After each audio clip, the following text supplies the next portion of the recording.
శ్రీ గురుభ్యో నమః.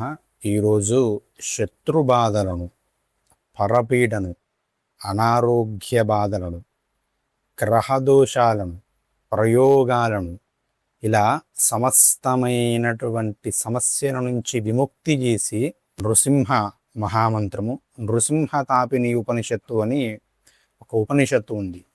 అందులో దీనిని 32 అక్షరాల మహామంత్రము అని పేర్కొనడం జరిగినది. అందుకే దీనిని 32 సార్లు కనీసం చదవాలి అని చెప్పినారు. ప్రదోష కాలంలో చదివితే మహామంచిది, సాధారణ సమయంలో కూడా చదవచ్చు.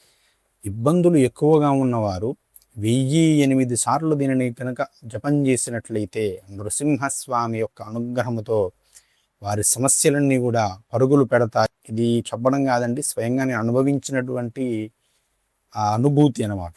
దానిని జపించినప్పుడు, దాన్ని జపించడం ద్వారా ఒక దివ్యమైన అనుభూతిని నేను అనుభవించాను. అది కూడా మన లక్ష్మీ నృసింహస్వామి దేవాలయం, యాదాద్రి దేవాలయానికి కొన్ని నెలల కింద వెళ్ళినప్పుడు అక్కడ స్వామిని దర్శించినంతసేపు బయటికి వచ్చినప్పుడు కూడా ఈ యొక్క శ్లోకాన్ని జపించినాడు. బయటకు వచ్చి కాస్త ధ్యానం చేస్తూ ఆ మూర్తిని ధ్యానం చేస్తూ దీన్ని జపిస్తే ఆ తర్వాత నాలో ఒక కలిగినటువంటి దివ్య అనుభూతి అది వర్ణనాతీతం అండి. ఈ శ్లోకం నేర్చుకున్న తర్వాత మీరు కూడా ఏదైనా నృసింహాలయానికి వెళ్ళినప్పుడు అలా బయటికి వచ్చి స్వామిని దర్శనం చేసుకొని మళ్ళీ బయటికి వచ్చి ఒక 10 నిమిషాలు కూర్చొని కాసేపు ఒక 32 సార్లు, కనీసం 11 సార్లు దీన్ని ఆ మూర్తిని ధ్యానం చేసుకుంటూ ఇది యొక్క శ్లోకాన్ని చదివి చూడండి. మీలో ఒక దివ్యమైనటువంటి శక్తి ఆవాహనం అయినది అనేటువంటి భావన కలుగుతుంది. అంతటి గొప్ప శ్లోకంగా దీన్ని చెప్పవచ్చు. అది ముందుగా శ్లోకం ఏమిటి అనేది మీకు చెప్పి అర్థాన్ని కూడా చెప్పే ప్రయత్నం చేస్తాను. ఉగ్రం వీరం మహావిష్ణుం జ్వలంతం సర్వతోముఖం నృసింహం భీషణం భద్రం మృత్యుం నమామ్యహం. అద్భుతమైనటువంటి శ్లోకం. ఉగ్రం వీరం మహావిష్ణుం జ్వలంతం సర్వతోముఖం నృసింహం భీషణం భద్రం మృత్యుం నమామ్యహం. చదువుతుంటేనే ఆ వెన్నులో నుంచి ఒక రకమైన ప్రకంపనలు వస్తున్నాయి కదా.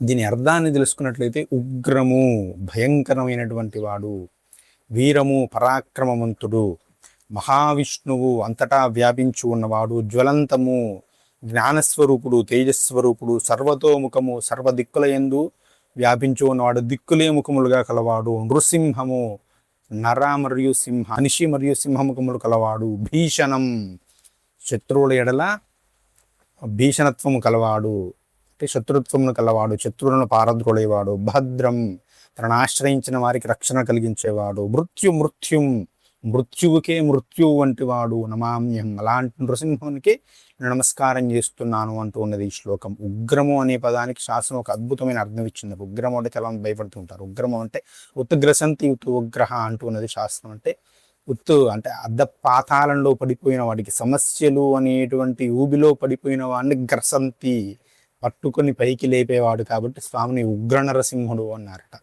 హిరణ్యకశిపుడు తీవ్రమైనటువంటి అజ్ఞానంలో కూరుకొని పోయాడు. వాడి అజ్ఞానము అనేది అంతులేనిది.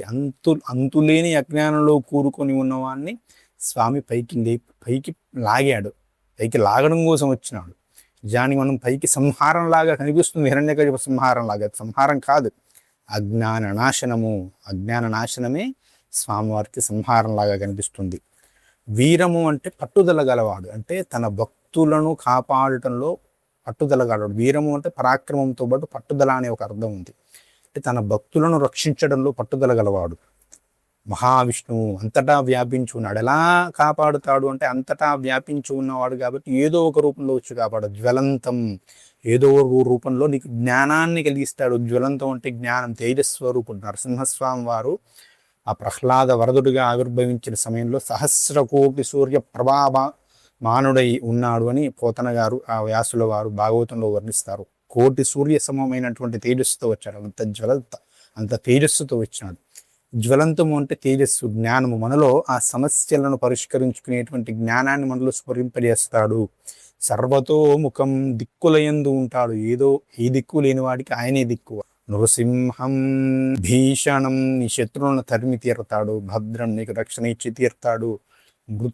మృకంలో ఉన్నవాడు కూడా ఈ శ్లోకాన్ని చదివి ఒక 1008 సార్లు చదివి ఆ విభూతిని చేతిలో పట్టుకొని 1008 సార్లు చదివి మృత్యుముఖంలో ఉన్నవాడికి ఇలా రాశారనుకోండి, వాడు మృత్యువు నుంచి కూడా బయటపడతాడు. ఎందుకంటే స్వామి మృత్యువుకే మృత్యువు.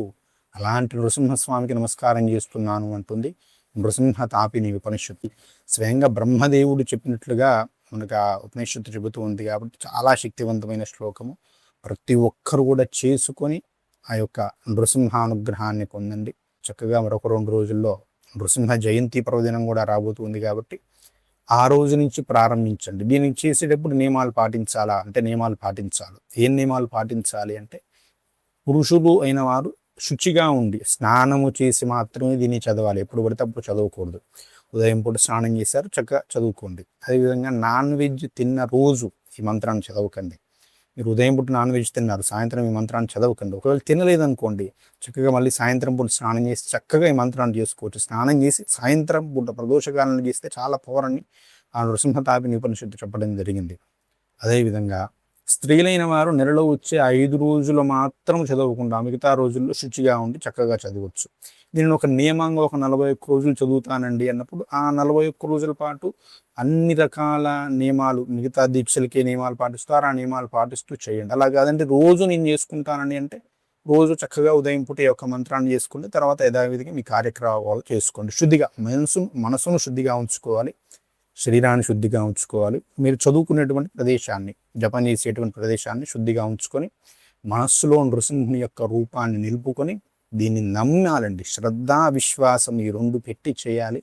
ఖచ్చితంగా ఫలితములు వస్తాయి. నేను ఈ యొక్క ఛానల్లో చెప్పే ప్రతి వీడియో, ప్రతి శ్లోకం కూడా నేను కానీ లేదా నాకు దగ్గరికి వచ్చినటువంటి వారి మీద కానీ ఎంతో కొంత చెప్పి వారికి ఫలితం వచ్చిన తర్వాత చెబుతాను. ఎందుకంటే ఎంతో కొంతమంది చేస్తారు కదా, వారికి ఫలితాలు రావాలి, ప్రామాణికత ఉండాలి అనేటువంటి ఉద్దేశంతో. నాలో ఒక్కరికైనా ఉపయోగపడితే చాలు, నా జన్మధన్యం అవుతుంది అనేటువంటి ఉద్దేశంతోనే తప్ప చెప్పేంత వాడి నేను కాదు. కాబట్టి ఖచ్చితంగా మీకు మంచి ఫలితాలు వస్తాయి. చేసుకోండి, మీ సమస్యల నుంచి బయటపడండి. శ్రీమాత్రే నమః. స్వస్తి. జై శ్రీరామ్.